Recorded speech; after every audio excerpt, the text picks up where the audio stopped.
Please may I come in? Please. Thank you, sir. Good morning, sir. Morning, sir. Please Thank you. sit down. Abhijit, I was quite intrigued to see in your DAF that you designed Navigator shoes which will help visually challenged Yes, sir. and women's safety. Can you explain what it is? So it's a smart shoe. Basically, to explain women's safety, there is a panic button in the shoe, in the heel of the shoe. So basically, if you're walking and these are the 2 feet and a woman feels threatened, then either she will tap like this, left to right or right to left.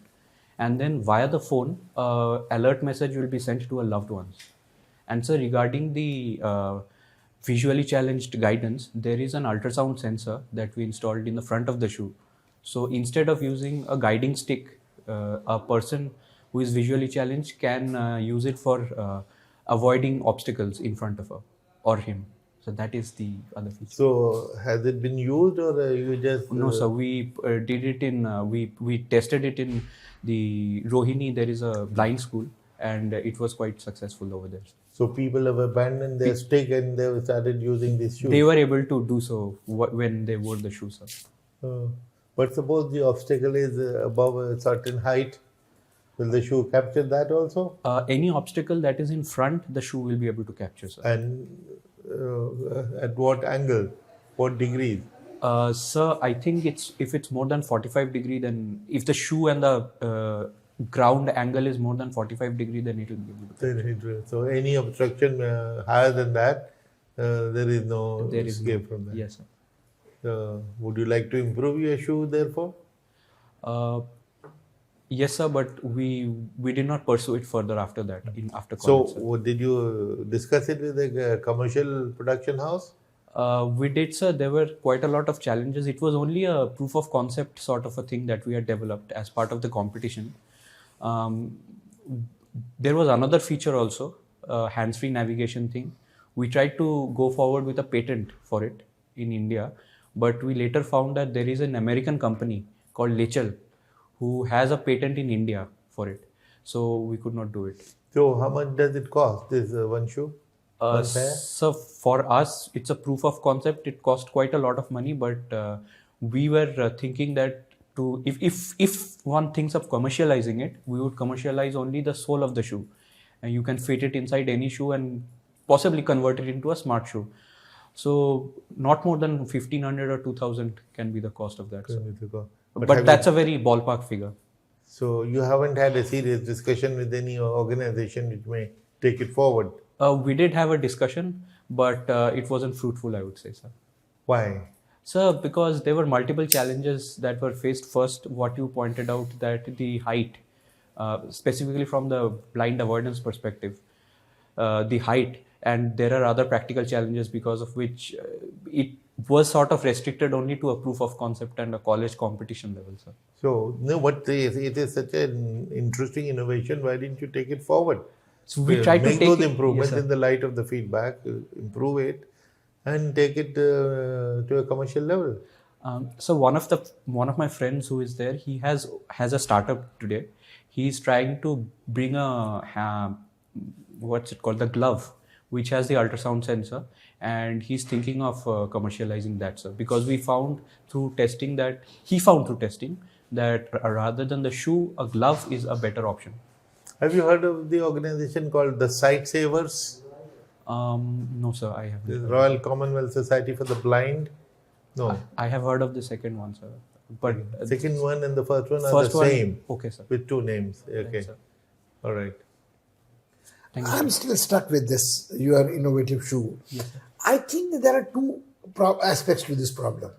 If a visually impaired person is walking around with a white painted stick, folding or straight, it not only helps him avoid the obstacles, it alerts the visually non-impaired also to know that there is a visually impaired person coming. Yes, sir. So no amount of replacement of lathi would change that situation. Absolutely, sir. Yes. I see a visually impaired person, I have lived with one in a hostel, and if he is waiting at the roadside, it's like a zebra crossing. You are mentally alerted that this man may need some help. May create a problem for you, right, or you may hit him, or whatever it is. So, and then tuck tuck sound also is there, you see, at times.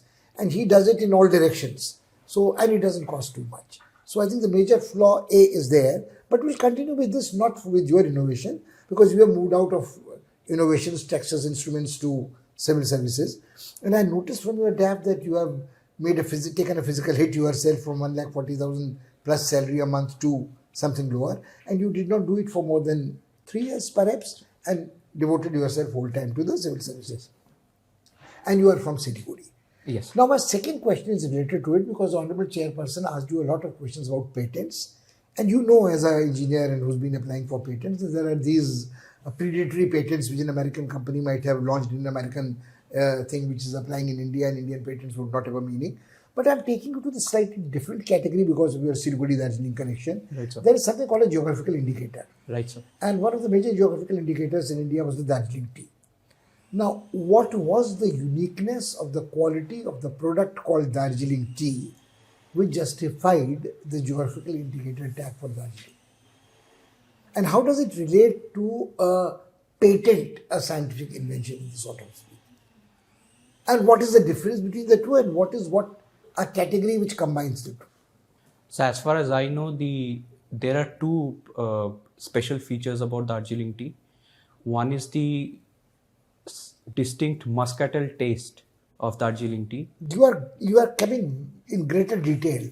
Not all Darjeeling teas have the muscatel taste. Right, it is sir. only the Makai Badi first flush, second flush which has a muscatel taste. Right, sir. Not all. Loktu doesn't have the muscatel taste. Okay, so I stand For corrected. instance, Rangli Ranglio doesn't have the muscatel taste. Right, sir. So, all right. So, is taste the quality of Darjeeling tea? Principal quality, geographical indicator? So it is also grown in the plains as well as in the hills. That was one of the things that was mentioned in the geographical indication, sir. No, that would nullify the geographical indicator thing. It has to be a specific geographical location. You can't have a champagne from Petit Champagne and Grand Champagne and call it champagne otherwise. You call it a sparkling wine. You cannot have a geographical indicator which is not, if you say it can be grown in plains, it can be grown in Darjeeling hills, that doesn't make sense to me at all. Are you a drinking man? Very little. Very little, yes. If you are, what are the qualities of a wine? To my mind, the clue is closest to this. If you recall how a wine is graded, that is how you taste a tea, and that's what will take you to the qualities of Darjeeling tea and the geographical indicator. I'll make it simpler for you. Right, sir. What is the difference between Assam tea and Darjeeling tea? See, it's the size of the leaves. Size of the leaves, sir. Oh, come on. When I'm drinking tea, I'm not counting the size of the leaves. I'm not So into then I'm not aware, sir. No, look, one has a flavor, taste, strong. The other is bouquet, aroma, and body. So those are the words which make Darjeeling tea in terms of aroma, in terms of bouquet, in terms of color, far more delicate tea. What you said, sir? Body, bouquet, aroma. Bouquet, what's that, sir? That's bouquet is a very interesting thing which relates to aroma, which contributes to a mouthfeel, which is, which is a fragrant thing which triggers a mouthfeel, but is not necessarily a taste. Taste is a cooler thing. That's why I said, if you recall wine, you don't drink wine for nasha. You drink wine for what mouthfeel it leaves behind. Right. But we'll leave it at that. The second question was in the sense that it also is a kind of a patent. If you have a GI, you have a trade advantage. It is a trademark. Right. If you have a geographical indicator, like saying patented. And both are probably related to a logo or a trademark. So we'll leave it at that. We'll not get into this discussion more. I will pass you on to Ambassador Swaroop. Abhijit, Prime Minister Modi is currently on a trip to Europe. Which are the countries he is visiting? So first he visited, I think Denmark. First he visited Germany, then Denmark right now, and then I think he'll visit France. Why did he choose these three countries? So Germany is one of the leaders in EU. France is the current chairman of EU, presidency of EU, and we have historical energy partnerships, I think, with Denmark, which is probably the reason why Denmark was chosen. Historic energy partnership with Denmark? So I think it's Green Energy Strategic Partner or something like that is the status. A Green Energy Strategic Partnership, which has been in existence since September 2020. Right, sir. And also he'll be meeting the members of the other Nordic countries. There's an India Nordic Summit. Have you heard about the India Nordic Summit? Yes, sir. Which are the Nordic countries? Which countries are called the Nordic countries? So of course there's a three: Finland, Sweden, and can't remember the third one. So then there's Denmark. Then so I'm sorry, I'm unable to recall, sir. Norway? Norway, yes, sir. The three countries Iceland? at the top. Iceland, yes, So these are the Nordic 5. right, sir. Now, if you have noticed in the World Happiness Index, these Nordic countries are always rated among the top 10. In fact, the happiest country on the world is Finland at the moment. Norway, I think, is number 3 or 4. Denmark is number 2. So why do you think Nordic countries rank so high in the World Happiness Index? What could be the reason?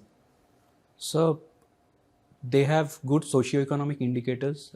Their health indicators based on their welfare model is very effective. They have a peaceful border. They don't have any border disputes like other countries do. And the climate over there is conducive for, I would say, peaceful living. Climate over there is conducive for peaceful living. So for lack of a better levels. way of putting it, sir. That's I'm sorry. interesting. Well, it's generally windy and rainy. I think they lack sunshine. The sunshine is there only for the few summer months. So these are the points that come to my mind, sir. I can't recall. No, mainly it's the welfare model. The fact that the state takes care of, your health is free, Yes, your sir. education is free, your Education, pension. yes. I mean, if you are out of job, unemployment dole is there. So basically, they take away most of the worries from the lives of the citizens, and that's why citizens are able to feel probably happier because many of the tensions that are associated with ordinary living are taken care of by the state. I mean, in return, of course, they charge a very hefty insurance, income tax, and things like that. You have to contribute quite a lot. The Nordic countries are also seen to be world leaders in innovation. How is India faring on the innovation index? So Global Innovation Index, India is I think 66th in rank.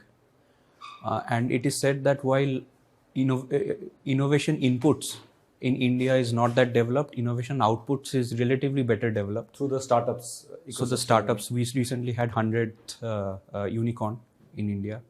One of the challenges that was pointed out was that infrastructure and the lack of original research. These are the things that come to my mind. Which you yourself discovered, Right, sir. isn't it? That somebody else already had the patent for what Yes, you sir. were trying to Yes, do. sir. Yes, sir. Can you name some of the unicorns which have been created this year in 2022? I'm sorry, sir. I cannot recall. I cannot recall even the 100th one. It was Find or Neo. It's a fintech company, but I'm unable to recall the names. Why is India excelling in fintech? What is India's USP in terms of fintech? So the first thing I would say is the English advantage that we have. Secondly, our services sector is always strong. We are one of the largest exporters of services. We have places like Bangalore, where I worked, and Mumbai, which are the hotspots of fintech startups, especially because there is the high-skilled labor force available for it. These are the reasons that come to mind. Also, the fact that we have the scale, don't you think so? The fact that we can have data at a scale that very few countries have. Yes, sir. Yes, sir. Because eventually fintech is about algorithms and things Right, like sir. that. So if the more you can We are test it out one of as- the greatest storehouses of data. Not the storehouses, the sources of data. Yes, sir. Can you name some of the ways in which we have used digital technology to make the lives of citizens better? So the first thing that comes to my mind is the Aadhaar, the biometric method of identification which prevents any ghost beneficiaries.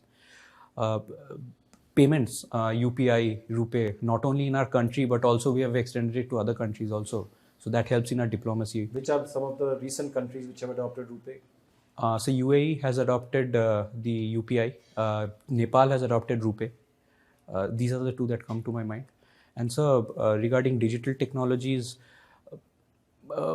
citizens' life is also made easier with DigiLocker. Now we are able to store our cards, e-Shram cards for social security portability across different states. This is very important. So these are the things that come to my mind right now, sir. But still we are confronted with the vision of a digital divide where, there are some people, as somebody has just commented today, that, in the age of OTP, there are the people who can use OTP and there are those who cannot use OTP. What can be done to bring those who lack these access to digital devices into the mainstream? So one of the reasons pointed out is that the mobile phones has not penetrated much into the villages. So of course the most Mobile phones probably have, maybe smartphones have not. yes, sir, smartphones have not. Only 40% of Indians have a smartphone. So I think there is need for marketing smartphones not only as a means of entertainment but also as a tool of empowerment. Marketing specifically for that would be one of the things. So But more than marketing, isn't it the question of cost? I mean, if somebody can afford a smartphone, they would get a smartphone. right, sir. Because they cannot afford a smartphone, they have to get the feature phone basically. Right, sir. Yes, sir. That's I would add that also. So and infrastructure-wise, the internet that we are trying to put in the BharatNet project, a lot remains to be desired in that. Specifically, the OFC, optical fiber penetration is not up to the mark. In that case, to solve that problem, we would need to make the telecom companies more profitable. And so, But right now we are having a monopoly almost. Just duopoly, companies- basically. Duopoly, yeah. Yes, sir. Yes, sir. So, and continuing on your question about what are the problems. So, digital literacy, lack of it, I would say is a major problem.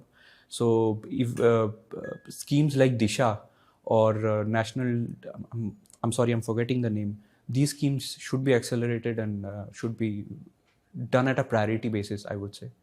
I pass you on to Thank you, sir. Dr. Singh. Abhijit, I would like to understand from you, there's a sizable population of Gurkhas in West Bengal. Can you tell me the approximate size of the Gurkha population there, their general profession, and their contribution to the economy of Bengal? So, while I don't have an exact figure, most of the Gorkhas are concentrated in the Darjeeling region. Sir, I think it would be something around 1 million people. Regarding their profession, so they are famous for being an important part of the Indian Army, the Gorkha Regiment. And also, sir, there are many tea plantation workers who've come from the Gorkha community. And also, sir, Darjeeling is dependent on tourism. So many of the Gorkhas are into the service sector. These are the three main professions that come to my mind, sir, and their contribution to the economy. Tourism would be one, sir. Tea would be the other one.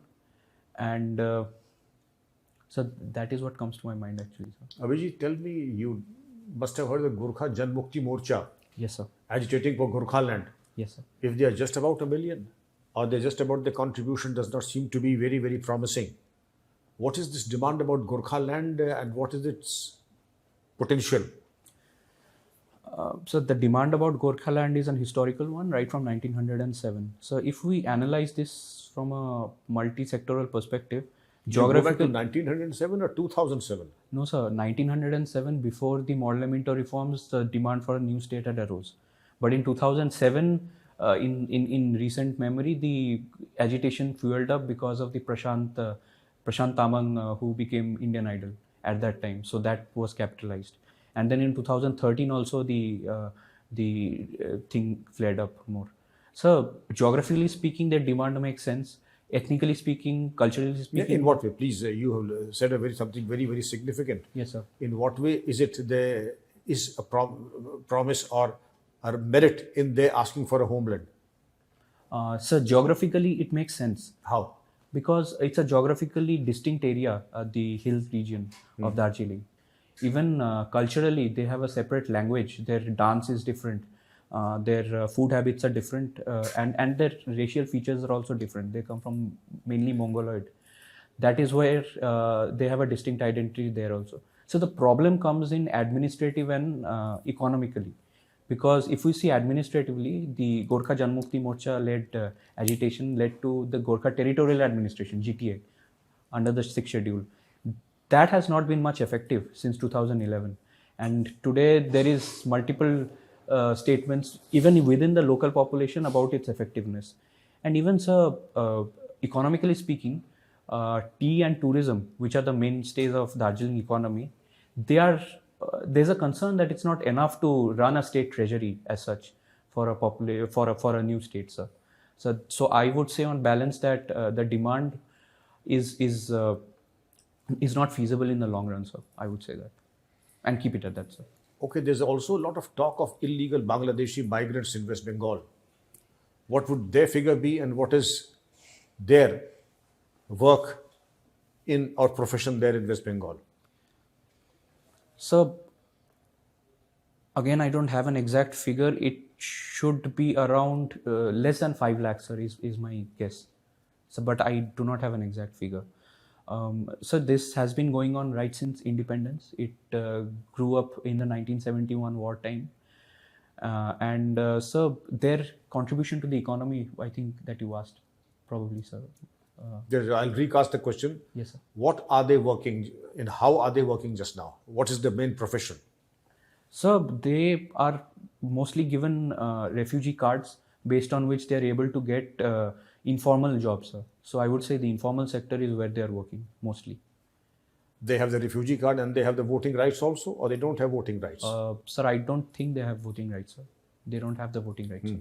Now, my last question to you on the same about this problem. Yes, sir. That what is the magnitude of the cattle smuggling between Bangladesh and India, and how is it impacting both the countries? Cattle smuggling from India to Bangladesh. The magnitude and how they impact both the countries. So from the Indian side, I think the cattle smuggling that is being done is benefiting only the fringe population who are along the border. They're able to earn an extra income, although it's illegal. Okay, Abhijit, we'll pass this question. We'll come to the last question now. Thanks, sir.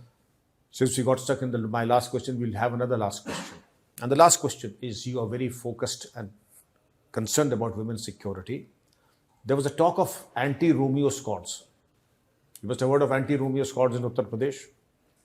I feel that you are addressing the consequence, not the cause. And my take is, instead of addressing the consequence of picking up every potential roadside Romeo, punish every person who has been booked as a Romeo. Which do you think is a better option? Anti-Romeo squads, or punish those who have been booked for being a Romeo? Deterrent punishment or intensive patrolling? Which do you think is a bigger deterrent, and why? So if we are talking about punishing the people picked up for Romeos, then, sir, I would give my observation that it is the surety of a punishment rather than the strength of the punishment, which is an actual deterrent. So in that regard, I would say that expediting the punishment of the people, the court case that is done against them, would be the real deterrent. But, sir, to balance my answer, I would say that both the approaches are necessary. We need an offensive as well as a deterrent approach also, sir. Preventive and proactive both. Thank you. Yes, sir. Thank you, sir. Thank you. Abhijit, 2 questions. I mean, I'm a little disconcerted by your almost deliberate effort to avoid eye contact. You are a very good candidate. You are very articulate. You are very presentable and pleasant. Why should there be this tendency to lapse into reflective poetry writing, for instance? You seem to be avoiding eye contact. Even when you are saying, may I take a moment? Right, sir. You are looking at 45 degrees down towards the sensors on your shoe, somewhere on the right or the left, and not facing the board at all. Very seldom you are doing that. That's something which I think you should have to get over. Second thing is that you have appeared for this interview how many times? First time. You have appeared for the examination at least 4 times. Yes.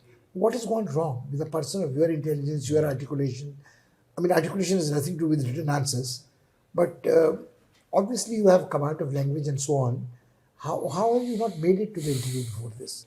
So, to be very honest, in my first 2 attempts, it wasn't serious because I was working. There was a lack of time. But there are two attempts after you Yes, invested wisely. And Yes, sir. Yes, sir. My anthropology optional pulled me down in my 3rd attempt. I lost by, I think, 3 or 4 marks. But my GS went very well. This time the anthropology has gone well. So let's hope. When is your interview? 11, sir. So I would request the chairperson to guide you because you are not very far off from your interview. But nor do you need too much time. I mean, if you just made minor course corrections of eye contact and, Right, sir. and don't try to balance the answers when you are asked to give your opinion. So you say, I would like to balance, but Right. on the other side. Right, sir. So if you are asked an opinion question, you give an opinion. Sir. In the entire half an hour interview, you made one honest statement. And you said, to be very honest, the rest were dishonest. No, sir. So what is this expression, to be very honest? Or to be very honest with you, which means with others I'm not honest, I'm especially being honest with you. Well, avoid this. Yes, sir. Avoid this. Secondly, I'm still very impressed with your design of the shoes. One was for the blind and maybe it affects 1% population, but safety of women, 50% of the population, that has a great potential. So we have not questioned you more on the details of that design. They might be in the interview. Two things we advise everyone. All questions flow from your DAF. So please sit down with your DAF and try and anticipate for yourself what are the possible questions. Ask yourself questions from here. Every word that you've written has 5-7 hidden questions. So find them out and then be ready with the answer. Yes, And then for news and current affairs, just read the newspapers like textbooks carefully and detailed notes every day, 5-7 items every day. So although you have only 3-4 days left, say one week left, but even during this week, which newspaper do you read? So Indian Express. Please add the Hindu also. Okay, sir. So between the two, you will have all information. Now, of course, don't forget to shave. Yes, sir. The shoes are your casual shoes, and they should be formal shoes with laces, correct? These are the two things about your appearance. You look very smart otherwise, and with eye contact and a bit more smiling face, you are good. Do you have any question? No, sir. It was very comprehensive. Thank you. Thank you. Thank you, sir. Good luck. All the best. Thank you. Thank you, everyone. All the best. Thank you. Your tie is too short. It should be touching the belt. Yes, sir. Yes, sir. Thank you.